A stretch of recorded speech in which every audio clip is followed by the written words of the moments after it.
টিকটকের বাপ্পারাজ খ্যাত এমদাদুল সুন্দরী মেয়ে বিয়ে করে ফেললো। আজ সন্ধ্যায় ফাঁস নিব। কয়েকদিন আগে দেখলাম কালাবিলাইয়ের আপন বিয়ে করতেছে। কি বলছেন এসব? বলার কি শেষ আছে? কালাবিলাইয়ের জাহিদের সাথে আরো একজন টিম মেম্বারকে দেখলাম গত মাসে বিয়ে করে নিল। ভাই আমার সিরিয়ালটা কবে? তুই ধৈর্য ধর। ধৈর্য না হয় আমি ধরলাম, কিন্তু আমি শুনতে পেলাম যে বিবাহ করলো টিকটকার এমদাদুল, কিন্তু বাচ্চা ডেলিভারি দিল বেডি ইমরান।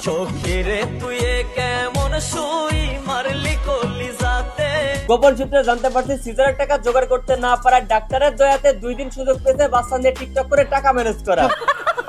এদিকে টিকটকার এমদাদুল তো ফুল টাইম টিকটকার আর বিকাল টাইমে সবজি বিক্রেতা। 10 মিলিয়ন ফলোয়ার টিকটকে, আর এখন সবজি বিক্রি করতেছে। এখন এই কারণে উনার তো জীবনে বহুত ট্রল সহ্য করতে হয়েছে। পোলার বাপে বেচে তরকারি আর পোলায় ভাব নেয় সরকারি। ও ভাইয়া ফকিন্নি প্রো ম্যান। এইরকম একটা টিকটকারের বিয়ে কেমন হওয়া উচিত ছিল বলেন তো আপনি? সত্যি কথা বলতে কি? সত্যি কথা বলতে ওর বিয়েতে পুরা দেশের টিকটকার দাওয়াত করে এমন একটা লাল পানির পার্টির ব্যবস্থা করা উচিত ছিল। কিন্তু বিশ্বাস করেন এই এমদাদুলের বিয়েতে শুধুমাত্র টাকি সবুজ ছাড়া দেশের একটা টিকটকারও দাওয়াত পায় নাই। আফসোস কেন কাকা? এমদাদুলের বিয়েতেও কি আপনি 256টা ব্লগ আশা করেছিলেন? এইটাও সম্ভব? কিস্তির টাকা না তুলে যদি বিবাহের পুরো অনুষ্ঠানের খরচটা নিজের কষ্টের টাকায় করা যায় তাহলে অনেক কিছুই সম্ভব হয়। তবে অডিয়েন্সকে একেবারেই না জানালে কেমন হয়, তাই জানান দেওয়ার জন্য দেখলাম এলেক্স টাকি সবুজ 2-4টা স্লোমো ভিডিও করেছে বিয়ে। এমদাদুলের বিয়েতে এলেক্স টাকি সবুজ বরযাত্রী যাওয়ার পরেও দেখলাম একটা ফ্যানের সাথে সেলফি উঠাইতেছে।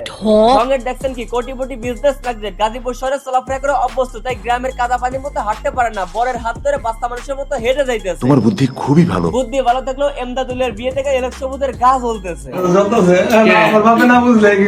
দেখলাম আবার একসময় আমাকে বকাবকি করে ভাইরাল হওয়া মুক্তার হাজবেন্ড গেছে বিয়ে বাড়ির সামনে এলেক্স টাকি সবুজের সাথে দেখা করতে। এমদাদুলের বিয়াতে আসছিল সবুজ আমাদের হবিগঞ্জে। তো এখন একটা পাঙ্গাস মাছ মেরে খাওয়াই দেন। সবুজের সাথে দেখা হইলো। উরে সালমান খানের সাথে হাত মিলাইছে রে, ভাবটা মনে হয় এমন।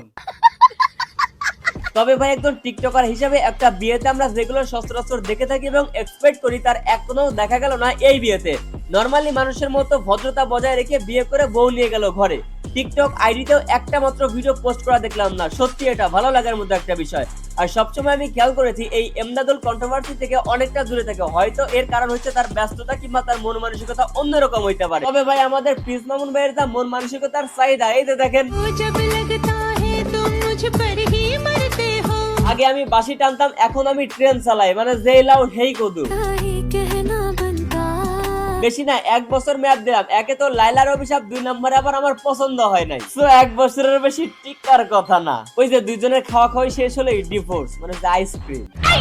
খুব তো পরে সংসার নিয়ে আলোচনা করতেছি, যাই দেখি আমার নিজের সংসারে কি অবস্থা। ততক্ষণ আপনারা সাবস্ক্রাইব করেন। আজকের ভিডিও এ পর্যন্তই। ভিডিও কেমন লাগলো কমেন্ট করেন, ভালো লাগলে লাইক করেন, পেজ হলো ফলো করেন আর ইউটিউব চ্যানেলকে সাবস্ক্রাইব করেন।